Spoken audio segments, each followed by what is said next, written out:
ओम नमः शिवाय. हर हर महादेव. अध्याय 15.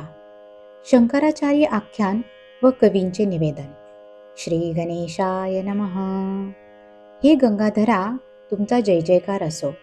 हे शिवप्रभो, तुम्ही नीलवर्ण कंठ असलेले, 3 डोळ्यांचे, पंचमुखी, सर्वांगी भस्मलेपन करणारे, कापराप्रमाणे गौरवर्णाचे, त्रिशूल धारण करणारे, नागरूपी भूषणांनी सुशोभित आणि अर्धभाग पुरुष अर्धभाग स्त्री अशा स्वरूपाचे आहात.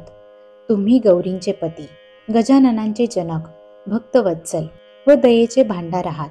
तुम्ही नामातीत, गुणातीत, आदि मध्य अंतरहित, मायातीत, अजन्मा, अव्यय, अक्षय, विश्वाला अंतर्बाह्य व्यापून असलेले, विश्वाचे स्वामी आणि जगाचे गुरु आहात. हे सर्वेशा, तुम्ही स्वेच्छेने मायेचा आश्रय घेऊन आणि नानाविध नामे रूपे धारण करून क्रीडा करता. सत्व, रज, तम या 3ही गुणांनी तुम्ही नटले आहात. स्थिर आणि चर असे हे पंचभूतात्मक विश्व तुमचेच स्वरूप आहे. तुम्हीच या ब्रह्मांडाचे आद्य कारण आहात. तुम्हीच या विश्वाचे सूत्रसंचालक आहात. ते सूत्र तुम्ही स्वेच्छेने जसे चालवता तसे हे विश्व चालते. हा जीव तुमच्या अधीन आहे. हा तुमच्या इच्छेशिवाय काहीच करू शकत नाही असे जे जाणतात ते तुम्हाला शरण येतात. त्या भक्तांच्या सर्व मनोकामना तुम्ही पूर्ण करता. त्यांना भवसागरातून सुखरूप तारून नेता. त्यांना निजपती स्थापन करता, अर्थात मोक्ष देता. तुमचा महिमा अगाध आहे. कोणालाही त्याचा थांग लागत नाही. म्हणूनच हे परब्रह्म स्वरूपा, मी तुम्हाला शरण आलो आहे.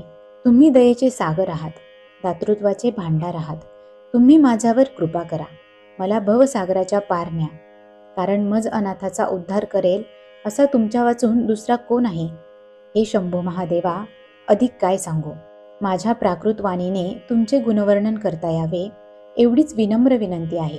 स्कंद पुराणातील ब्रह्मोत्तर खंडात वेदव्यासांनी जे कथन केले त्या शिवलीलामृताचे 14 अध्याय तुमच्या कृपेने माझ्याकडून लिहून झाले, पण तरीही मनाचे समाधान झाले नाही. म्हणून अधिक स्फूर्ती देऊन पुढील कथा वर्णन करून घ्यावी.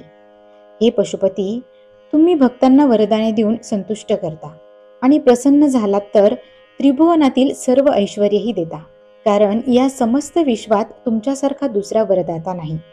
तुमचे औदार्य पाहून ब्रह्मा विष्णूही लज्जित होतात. तुमच्या उदारतेचे काय वर्णन करावे.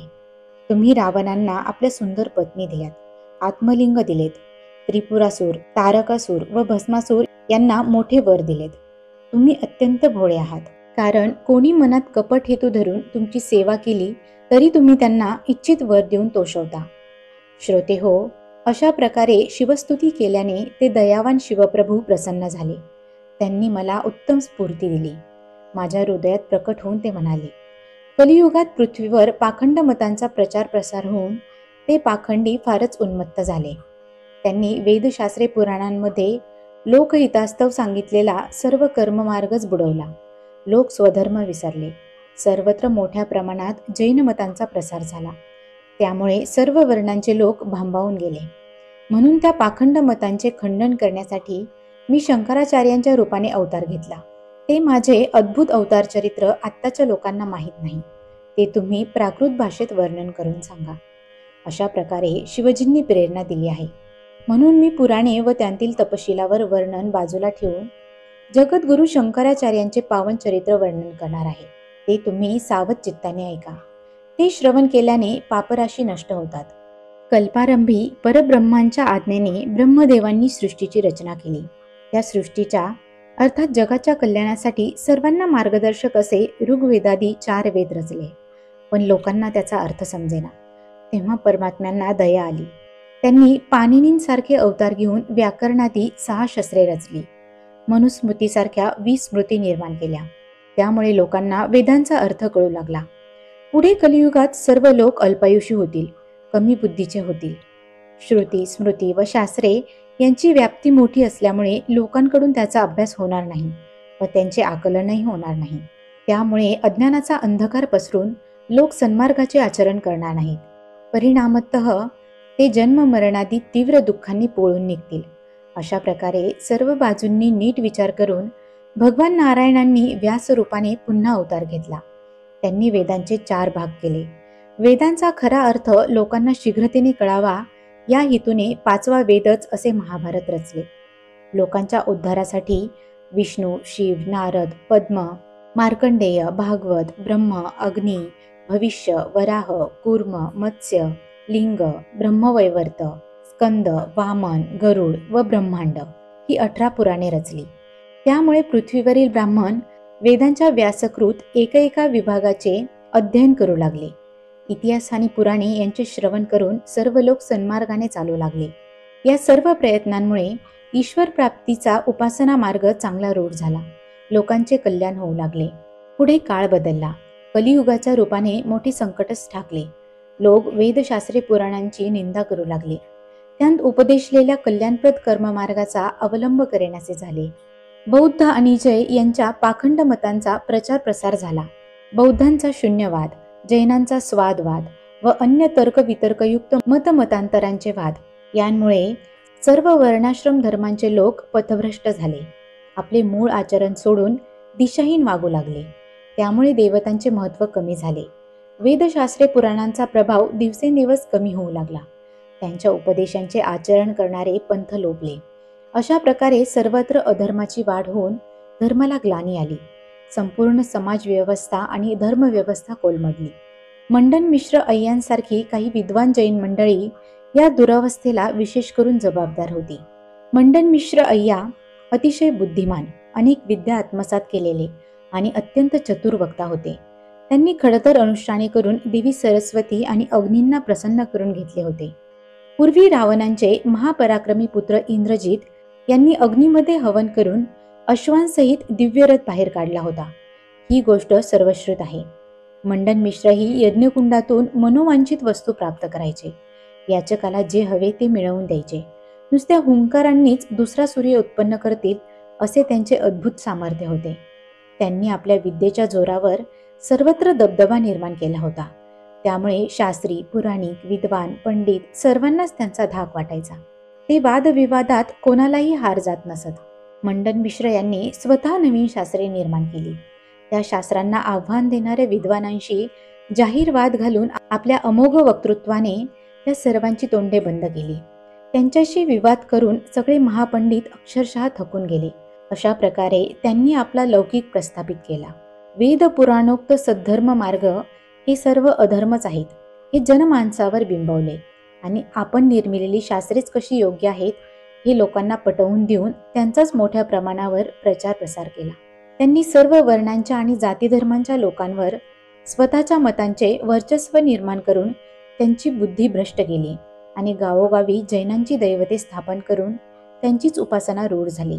मंडन मिश्र यांचे वाढते सामर्थ्य व त्यांचा प्रभाव यांमुळे पूर्वीची शास्त्रे अडगळीत पडली. वेदांचा उपदेश मागे पडला. लोक आपला धर्म बरोबर नाही, जैन धर्म हाच अत्यंत सोपा आणि श्रेष्ठ धर्म आहे असे म्हणून जैन धर्माचे अनुयायी होऊ लागले व त्यांच्या मतप्रणालीनुसार वागू लागले. मंडन मिश्र यांना देवी सरस्वती प्रसन्न होत्या हे आधी स्पष्ट केलेले आहे. त्या त्यांच्या घरी राबायच्या. त्यांच्या जिव्हाग्री सूक्ष्म रूपाने वास करून ते बोललेले प्रत्येक वचन खरे करायच्या. सरस्वती आपल्याला नित्य वश राहाव्यात म्हणून मंडन मिश्र त्यांची मध्यघटावर स्थापना करून त्रिकाळ पूजा करायचे.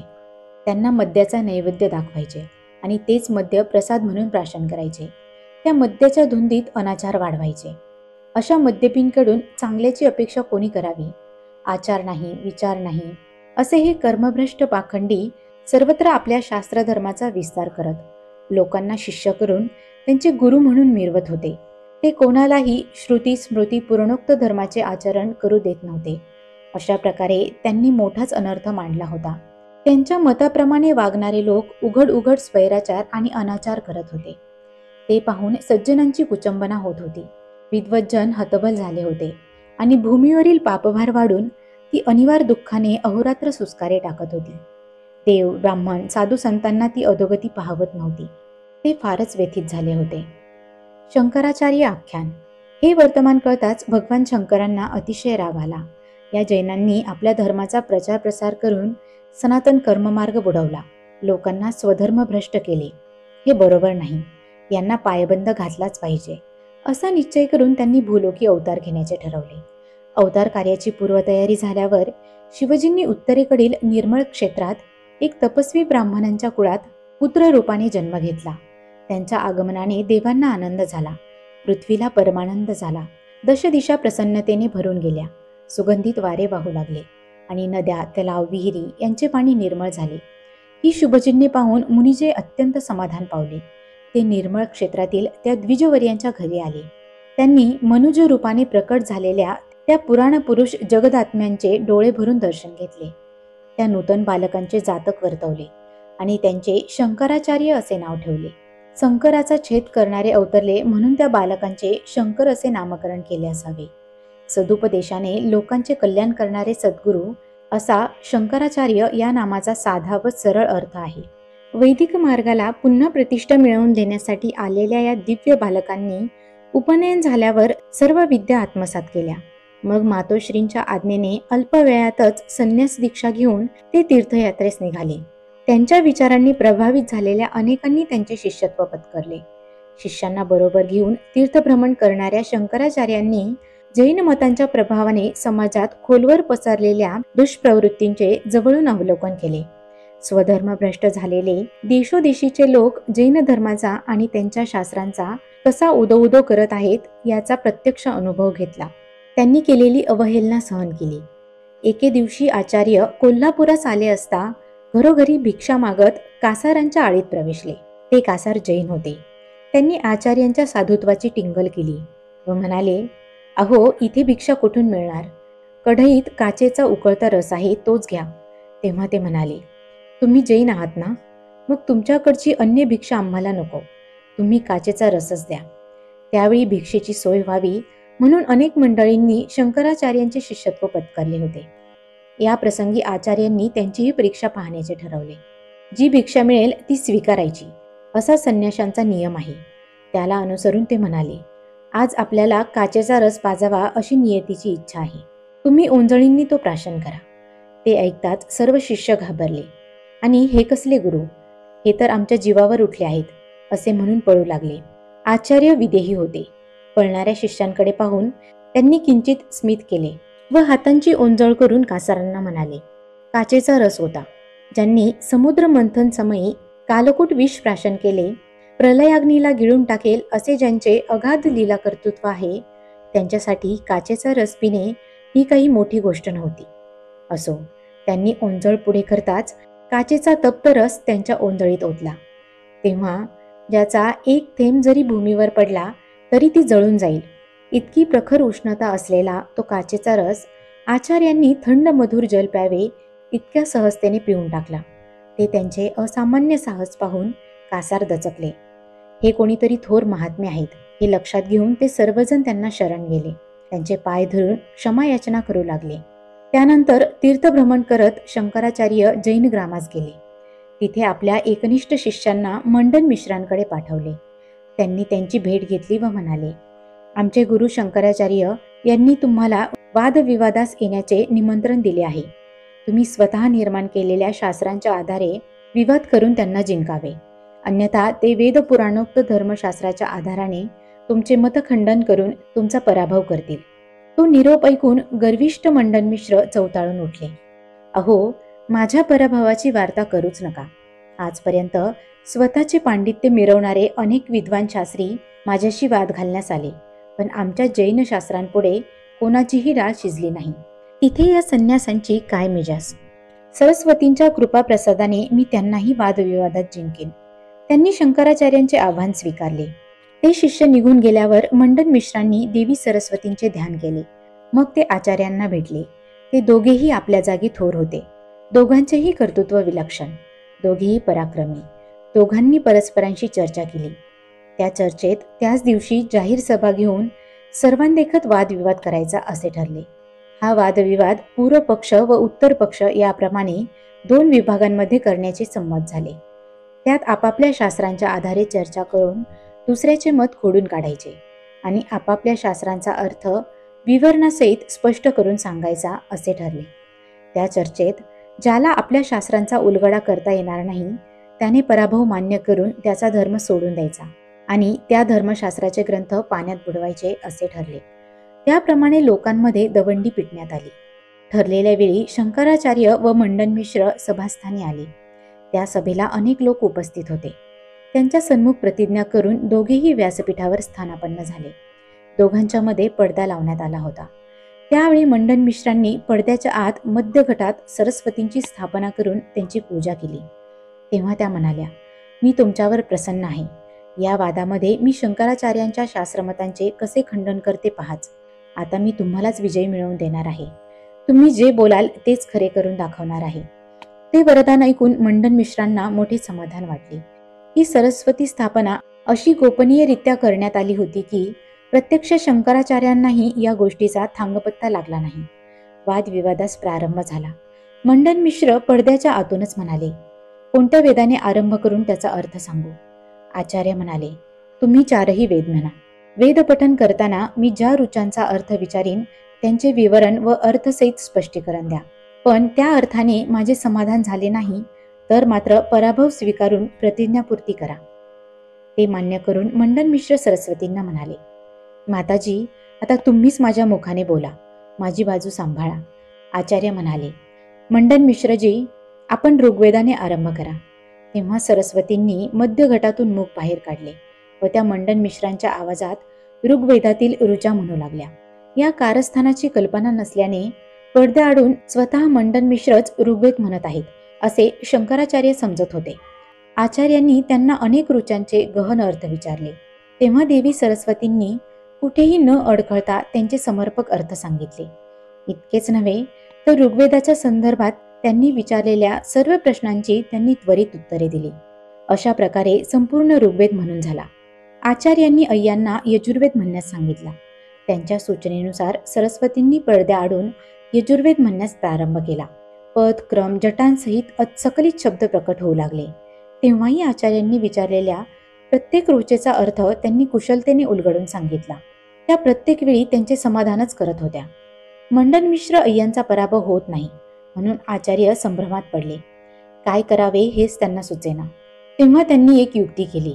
ते म्हणाले, मंडनमिश्रजी, तुम्ही आता यजुर्वेद म्हणत आहात ना? मंडनमिश्र म्हणाले, होय. आचार्य म्हणाले, पण मघाशी तुम्ही ऋग्वेद म्हणत असताना माझ्या मनात एक शंका येऊन गेली. ती विचारायची राहून गेली आहे. म्हणून ती ऋचा पुन्हा म्हणून तिचा अर्थ सांगाल तर बरे होईल. मग आचार्यांनी आपली शंका निवेदन केली आणि मंडनमिश्रांना त्या संदर्भातील ऋचा म्हणण्यास सांगितली. ते ऐकताच सरस्वती गप्पच बसल्या. कारण त्यांचे एक वैशिष्ट्य आहे. त्यांना वेद, शास्त्रे, पुराणे मुखोद्गत आहेत. ते सर्व वाङ्मय त्या घडाघडा म्हणून दाखवतात. पण पुढचे म्हणत असताना कोणी मध्येच थांबवून त्यांना मागील गोष्ट विचारली तर त्यांना काहीच सांगता येत नाही. म्हणूनच आचार्यांनी मंडनमिश्रांना मध्येच थांबवून मागे म्हटलेल्या ऋग्वेदातील ऋचा विचारताच त्या गडबडून गेल्या. त्यांना काहीच बोलता येईना. सभास्थानी नीरव शांतता पसरली. श्रोत्यांची उत्कंठा शिगेला पोहोचली. शंकराचार्य अत्यंत चतुर होते. वादविवाद चालू असताना मंडनमिश्र ज्या पद्धतीने व कौशल्याने वेदपठन करून ऋचांचे अर्थ व रहस्य समजावून सांगत होते त्या पद्धतीवरून इथे काहीतरी पाणी मुरते आहे हे त्यांनी ओळखले होते. ब्रह्मदेव आणि सरस्वती या दोघांशिवाय अस्खलित वेदपठन करून त्यांचा गहन अर्थ विशद करून सांगणारे तिसरे कोणीही नाही हे त्यांना पक्के माहीत होते. म्हणूनच अय्यांना सरस्वती प्रसन्न असल्यास खडा टाकून पहावा असा विचार करून त्यांनी पूर्वोक्त ऋग्वेदातील शंका उपस्थित करून ऋचा विचारली होती. ही युक्ती बरोबर लागू पडली. अय्यांचे कपट उघड होताच आचार्यांनी त्यांना खडसावले. म्हणाले, काय हो, गप्प बसलात? माझ्या शंकेचे उत्तर द्या. ते ऐकून ते गडबडले. भीतीने त्यांची वाचाच बसली. आचार्यांनी थोडी वाट पाहिली. मग ते उठले. त्यांनी दोघांमधला पडदा दूर केला. तर काय आश्चर्य, त्यांना मध्यगटातून सरस्वतींचे मुख बाहेर आलेले दिसले. ते दृश्य पाहून ते संतप्त झाले. त्यांनी हातातील दंडाचा प्रहार करून तो मध्यगट फोडून टाकला आणि सरस्वतींना उद्देशून म्हणाले, देवी, तुम्ही दुराचारिणी आहात. म्हणूनच या जैन अय्यांना प्रसन्न होऊन तुम्ही वेदशास्त्रांची चर्चा करत आहात. तुम्ही पापिनी आहात. ज्या ब्रह्माजींनी तुम्हाला जन्म दिला त्यांच्याशीच अंगसंग करू पाहणाऱ्या तुमच्यासारख्या निर्लज्ज नारी शोधूनही सापडणार नाहीत. तुमच्यासारख्या जारिणींचे तोंडही पाहू नये. तुम्ही अधम आहात. म्हणूनच यांना वश होऊन जैन शास्त्रांचा प्रचार प्रसार व्हावा म्हणून प्रयत्न केलेत. या दुष्टांच्या पाखंड मतांचा उदो उदो करून सर्व वर्णाश्रम धर्मांच्या व 18 पगड जातींच्या लोकांना भ्रमित केलेत. त्यांना जैन धर्मात आणून वर्णसंकर केलात. तुमच्यामुळेच वेदशास्त्र पुराणांचे महत्त्व नाहीसे झाले. त्यांनी उपदेशलेला सद्धर्म मागे पडला. तुम्ही जैन शास्त्रांचा अभिमान धरून त्यांचे महत्त्व वाढवलेत आणि जैन मतांना मान्यता देऊन लोकांना पाखंडी केलेत. तुमचा आश्रय होता म्हणूनच या दुष्टांनी स्वतःच्या मताने स्वकीयांच्या हस्ते पृथ्वीवरील ग्रामदैवते भ्रष्ट केली. अशा प्रकारे तुमच्यामुळे फार मोठा अनर्थ ओढवला. तो मी कैलासात ऐकला आणि त्या अनर्थाचे पारिपत्य करून सद्धर्माची स्थापना करावी म्हणूनच हा अवतार घेतला. अशा प्रकारे तुम्ही जो आत्यंतिक अनाचार केला आहे त्याचे शासन म्हणून यापुढे तुम्ही अंत्यजातिकांच्या घरी वास कराल आणि कला विद्यांच्या रूपाने नीचांच्या मुखात राहाल असा मी तुम्हाला शाप देत आहे. ते शापवचन ऐकून सरस्वतीही संतापल्या. त्यांनी शंकराचार्यांना प्रतिशाप दिला. म्हणाल्या, तुम्ही धर्माच्या स्थापनेसाठी अवतार घेतलेला असलात तरी तुमचा देह किकट देशात पडेल. त्यानंतर त्या अंतर्धान पावल्या. मंडन मिश्रांनी शंकराचार्यांची थोरवी ओळखली होती. आपला पराभव मान्य करून ते त्यांना शरण गेले. आचार्यांनी जैन शास्त्रांच्या पुस्तकांची गाठोडी बांधली आणि ती समुद्रात बुडवली. त्यामध्ये अमरकोश नावाचा एक ग्रंथ होता. तो सर्वांना उपयुक्त असल्यामुळे त्यांनी तो बुडवला नाही. अशा प्रकारे त्यांनी जैन शास्त्रे उद्ध्वस्त केली. मग गावोगावीच्या लोकांना पाचारण केले व म्हणाले, या जैनांनी ठिकठिकाणी ग्रामदैवते स्थापन केलेली आहेत. ती आपली समजून त्यांची भक्ती करा. ती जैनांनी स्थापन केलेली म्हणून त्यांची उपेक्षा करू नका. आपणच आपल्या धर्माचे पालन करावे. भगवंतांपाशी भेद नाही. ते सर्वत्र सारखेच भरलेले आहेत. ते सर्वांवर सारखीच कृपा करतात. आपण त्यांना प्रेमभक्तीने आपलेसे केले पाहिजे. ते ऐकताच मंडन मिश्रांना आपल्या पाखंड मतांचा व कृतकर्मांचा पश्चाताप वाटू लागला. ते आचार्यांच्या चरणी नतमस्तक झाले व म्हणाले, स्वामी, तुम्ही जैन मतांचे संपूर्ण खंडन केलेत, तरी कृपा करून जैनांचे सत्व थोडे तरी राखावे अशी प्रार्थना आहे. ते ऐकून त्यांना दया आली. ते लोकांना म्हणाले, तुम्ही तुमच्या ग्रामदेवतांच्या सन्निध जैनांचा धोंडा स्थापन करा. त्या ग्रामदेवतेची पूजा करताना प्रतिदिनी त्याचीही पूजा करा. यापुढे प्रत्येकाने पूर्वीप्रमाणेच आपल्या जाती धर्माला अनुसरून वागायचे आहे. कोणी अधर्माने वागण्याचा प्रयत्न केल्यास मी त्याला शासन करीन. त्यानंतर शंकराचार्यांनी वेद, शास्त्रे व पुराणे पुन्हा प्रकट केली. विप्रजन त्यांचे अध्ययन करू लागली. अन्य लोकही आपापल्या धर्मांचे आचरण करू लागले. अशा प्रकारे आचार्यांनी सर्वत्र श्रुती स्मृतींमध्ये उपदेशलेल्या सद्धर्माची स्थापना केली. अद्वैताचा प्रचार प्रसार केला आणि भूमीला असह्य झालेला पापभार उतरवला. कवी श्रीधर म्हणतात, श्रोते हो, भगवान शंकरांची लीला अगाध आहे. आत्मानंद स्वरूप असे ते महाप्रभू भक्तवत्सल म्हणून प्रख्यात आहेत. ते आपल्या सेवकांना भवसागरातून तारून नेतात, त्यांना मोक्ष देतात. त्यांचे चरित्र काय वर्णन करावे. ते दीनांचा, अनाथांचा व सद्भक्तांचा कैवार घेतात. त्यांच्या पंचाक्षरी व षडाक्षरी मंत्रांचा जप करणाऱ्यांचा उद्धार करतात. दाशार्या राजा, कलावती, पापबुद्धी असणारे विदुर व बहुला यांना शिवमंत्राच्या पुण्यप्रभावाने अक्षय गती मिळाली. त्यांच्या कृपेने शबर तरला. भस्म झालेली त्याची पत्नी पुन्हा दिव्यदेहाने प्रकट झाली. शिवयोग्यांनी शिवकवचाचा उपदेश करून भद्रायू आणि सुमती यांना पावन केले. मैत्रेयींच्या सांगण्यावरून सिमंतिनींनी शिवव्रत आचरले. त्यामुळे शिवकृपा होऊन यमुनेत जलसमाधी मिळूनही त्यांचे पती चित्रांगत सुखरूप परतले. पराशर ऋषींनी स्वतः रुद्राभिषेक करून राजपुत्र सुधर्मांचा अपमृत्यू टाळला. त्यांना राजसिंहासनावर बसवले. असे आहे शिवकवच, रुद्राध्याय, शिवपंचाक्षर व षडाक्षर मंत्र यांचे महात्म्य. ते अत्यंत पवित्र व सर्वांचा उद्धार करणारे आहेत. अभक्तांना त्यांची थोरवी कशी कळणार. गर्ग मुनींसारखे सद्गुरू आणि दाशार्य राजांसारखे भाविक शिष्य असतील तर उद्धार होणारच. शिवयोग्यांसारखे समर्थ गुरु आणि भद्रायूंसारखे निष्ठावान शिष्य असतील तर स्वतः शंकर त्या शिष्यांना कैलासलोकी नेणारच. कलियुगामध्ये गुरु आणि महंत ठाई ठाई आहेत, पण सद्गुरूंचे अद्भुत सामर्थ्य त्यांच्यापाशी नाही. ते द्रव्य लोभाने शिष्यांना फसवतात. त्यांच्या कानात मंत्रोपदेश करून त्यांच्या मागे साधनेची उपाधी लावून देतात. शिष्यही दुर्जन असतात. ते गुरूंचे दोष काढत बसतात. शेवटी या पापकर्मांमुळेच दोघेही नरकात पडतात. म्हणूनच या कलियुगात दाशार्य राजांसारखे शिष्य पाहायला मिळत नाहीत. खरे सद्गुरू आपल्या शिष्यांच्या धनाची अभिलाषा धरत नाहीत. खरे शिष्यही तन मन धनाने गुरुसेवा करतात. दाशार्य दिक तरले ते या गुणांमुळेच. त्यांनी जे मंत्र जपले ते मंत्र आजही आहेत, पण मूर्खांना त्यांचे महात्म्य कळत नाही. त्यांना कोणी समजवावे. कृत, त्रेता आणि द्वापार या युगांमध्ये लोकांना पुष्कळ आयुष्यमान होते. साधक वर्षानुवर्षे अनुष्ठान करत असत. तपश्चर्या करणाऱ्यांच्या अंगाभोवती वारुळे वाढत असत. तेव्हा कुठे भगवंत प्रसन्न होऊन त्यांना निजपदास नेत असत. पण कलियुगात आयुष्यमान अगदीच थोडे आहे. प्राण अन्नमय आहेत. देहाचा तर काहीच भरवसा नाही. आला दिवस कसा जाईल तेही सांगता येत नाही. मग लोकांचा उद्धार कसा होणार? यावर भगवंतांनी नीट विचार करून लोकांना अल्पायासे परमेश्वर प्राप्ती व्हावी, त्यांना मोक्ष मिळावा, या उद्देशाने एक उत्तम मार्ग काढला. तो मार्ग म्हणजे सद्गुरूंना शरण जाणे. मोक्ष प्राप्ती करून देणारा यासारखा अन्य साधन मार्ग नाही. हे सद्गुरू कसे असावेत? वामदेव, गर्ग, शुक किंवा पराशर यांच्यासारखे. ते स्वरूपी तन्मय असावेत, नित्य आनंदी असावेत. शिष्य कसे असावेत? भाविक, निष्ठावान आणि गुरूंना परमेश्वर मानून त्यांच्या उपदेशाचे पालन करणारे. असे घडले तर कलियुगात सर्व लोक तरुण जातील. श्रीधर पुढे म्हणतात, श्रोते हो, ज्याच्या योगाने थोर ऋषी, भद्रायू, दाशार्य राजा, सुमती राणी, बहुला, विदुर, सिमंतिनी व त्यांचे पती यांचा उद्धार झाला, तो पंचाक्षरी मंत्र, षडाक्षरी मंत्र, मृत्युंजय मंत्र, रुद्राध्याय, शिवकवच या सर्वांचे महात्म्य या ग्रंथात सांगितले आहे. आता तुम्ही म्हणाल, आजही तेच मंत्र आहेत, मग पूर्वीप्रमाणे लोकांचा उद्धार का होत नाही? यावर माझे एवढेच सांगणे आहे की जपकर्त्याचे मन शुद्ध असेल तर त्याला पूर्वीच्या लोकांनी जे अनुभवले तशीच अनुभूती येईल. या शिवमंत्रांचा विशुद्ध भावनेने व पूर्ण श्रद्धेने जप करावा. शिवलीलामृत ग्रंथांचे आवडीने श्रवण करावे. जी सावधानता आपण प्रपंचात दाखवतो त्याच तत्परतेने शिवस्मरण करावे. मग त्याला काय कमी पडणार?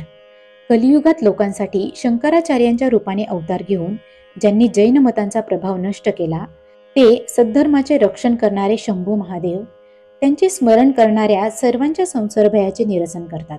सर्व आयुष्य प्रपंचासाठी वेचणारे लोक अभागीच असतात. प्रपंचाची गुलामी करणारे आणि शिवजींना विसरलेले लोक जन्मले काय मेले काय सारखेच. जे जन्माला येऊनही शिवभजन करत नाहीत त्यांना यमराज भयंकर नरकयातना देतात. ते जीव नाना योनींमध्ये जन्म घेऊन अनंत दुःखे भोगतात आणि कल्पांतापर्यंत जन्म मरणांच्या दुष्ट चक्रात फिरत राहतात. म्हणूनच तुम्हा सर्वांना माझे असे विनम्र सांगणे आहे की श्री शिवलीलारूपी अमृताचे अखंड सेवन करा. त्या योगे जन्म मरणाची शृंखला तुटेल. शिवस्मरण करणाऱ्यांना शिवप्रभू मोक्षपदास नेतात.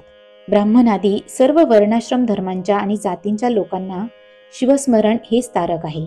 पण समाजातील सर्वच घटक आपापल्या व्यवसायात व व्यवहारात इतके गुंतलेले असतात की त्यांना शिवजींचे स्मरण होतच नाही. मग त्यांचे जन्म मरणांचे फेरे कसे काय सुटणार? त्यांचा 84चा फेरा चुकवण्याचे सामर्थ्य केवळ शिवनामातच आहे. श्री शिवलीलामृत हा ग्रंथ पापी जनांचा उद्धार करणारा आहे. जे लोक याचे श्रवण पठण करतात ते शिवरूप होतात. या ग्रंथाची 42 दिवसात 7 पारायणे करणाऱ्याला भगवान शंकर प्रत्यक्ष दर्शन देतात. त्या भक्ताचे सर्व मनोरथ पुरवतात. असा या ग्रंथाचा थोर महिमा आहे. जो मनुष्य प्रत्येक श्रावणी सोमवारी याचे पारायण करतो त्याच्या घरी शिवजी नित्य वास करतात. ज्याला शिवजी प्रसन्न आहेत त्याला या जगात काहीही कमी पडत नाही.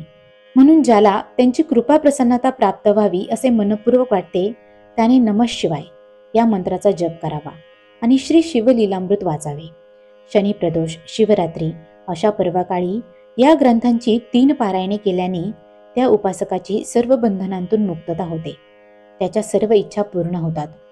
श्रोते हो, तुम्ही म्हणाल, शिवमंत्रांच्या जपप्रभावाने दाशार्य राजांच्या अंगातून त्यांची समस्त पापे कावळ्याच्या रूपाने निघून गेली. त्यांच्याप्रमाणे आम्हीही पंचाक्षरी मंत्राचा जप करतो. मग आमची पापे काकरूपाने गेलेली का दिसत नाही? यावर माझे एवढेच सांगणे आहे की कृपा करून अशी शंका घेऊ नका. शिवनाम जपाच्या पुण्यप्रभावाने आपण निष्पाप होणारच अशी दृढ श्रद्धा ठेवा.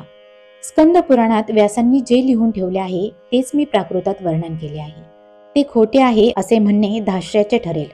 दाशार्य राजा व अन्य शिवभक्त यांच्या ज्या कथा या ग्रंथात सांगितलेल्या आहेत त्यांतील उत्कट भक्तिभाव पाहावा आणि भगवान शंकर कशा प्रकारे उद्धार करतात त्यावर चिंतन मनन करावे. या 14 अध्यायांत व्यासांनी लोकांच्या कल्याणासाठी शिवोपासनेचे महत्त्व सांगितले आहे आणि भक्तांच्या उद्धाराच्या कथा सांगताना शिवदर्शन घेणे, शिवचरित्रपर ग्रंथ वाचणे, शिवमंत्रांचा जप करणे, रुद्रावर्तने करणे, भस्म धारण करणे, रुद्राक्ष धारण करणे, शिवकवच म्हणणे या सर्व गोष्टींचे अगत्य स्पष्ट केले आहे. थोडक्यात सांगायचे तर संसारात व्यग्र असलेल्या जीवांचा उद्धार व्हावा म्हणून त्यांनी शिवोपासनेचा मार्ग विस्तृतपणे विशद केला आहे. अर्थात ज्याला जे शक्य आहे त्यानुसार त्याने शिवभक्ती करून स्वतःचे कल्याण साधावे, शुद्ध आचरण ठेवावे, सन्मार्गाने वागावे आणि शिवध्यान करावे. या ग्रंथात जिथे जिथे शिवस्तुती आली आहे ती मनपूर्वक वाचावी आणि लोकांच्या कल्याणासाठी आपल्याला काय करता येईल याचाही विचार करावा. स्कंद पुराणात शिवजींनी स्कंदांना आपल्या नाममंत्रांचा उपदेश करून जगाचा उद्धार करण्यास सांगितले. त्यावेळी ते म्हणाले, जे शिवमंत्रांचा जप करतात त्यांना मी प्रेमाने दर्शन देतो. जे शिवलीलांचे पठण करतात त्यांना पार्वती प्रसन्न असतात. त्या भक्तांकडे मी कधीही दुर्लक्ष करत नाही. मी त्यांची अहोरात्र काळजी घेतो. श्रोते हो, हे मी उगीचच वर्णन केलेले नाही आणि यात माझ्या पदरचे काहीही घातलेले नाही. जे शिवजींनी स्कंदांना सांगितले तेच अद्भुत शिवचरित्र 14 अध्यायांमध्ये आपल्यापुढे सादर केले आहे. मग हा 15वा अध्याय इथे कुठून आला अशी शंका तुमच्या मनात येणे साहजिक आहे. तेव्हा त्याबद्दलही सांगतो. ज्या शिवप्रभूंनी असंख्य भक्तांचा उद्धार केला त्यांनीच धर्मसंस्थापनेसाठी शंकराचार्य म्हणून कलियुगात अवतार घेतला.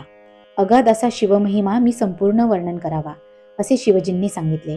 म्हणून मी 15व्या अध्यायात शंकराचार्यांचे अल्पचरित्र वर्णन केले आणि मूळ स्कंद पुराणातील 14 अध्यायांना तो अध्याय त्यांच्याच आज्ञेने जोडला आहे.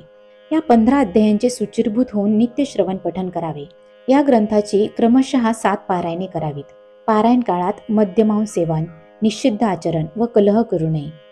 अपवित्र स्थितीतील कोणाच्याही कानी यातील मंत्र पडणार नाही याची काळजी घ्यावी.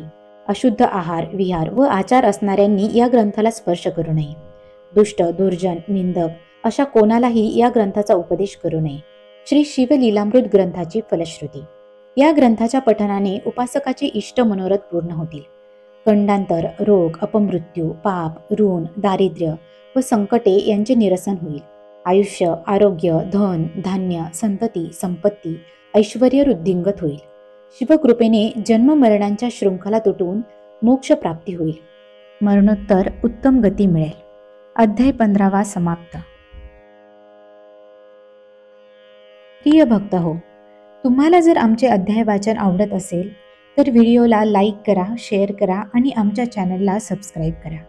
आणि हो, बेल आयकॉनवर नक्की क्लिक करा म्हणजे पुढील व्हिडिओचे नोटिफिकेशन तुमच्यापर्यंत सर्वात आधी पोहोचेल. धन्यवाद.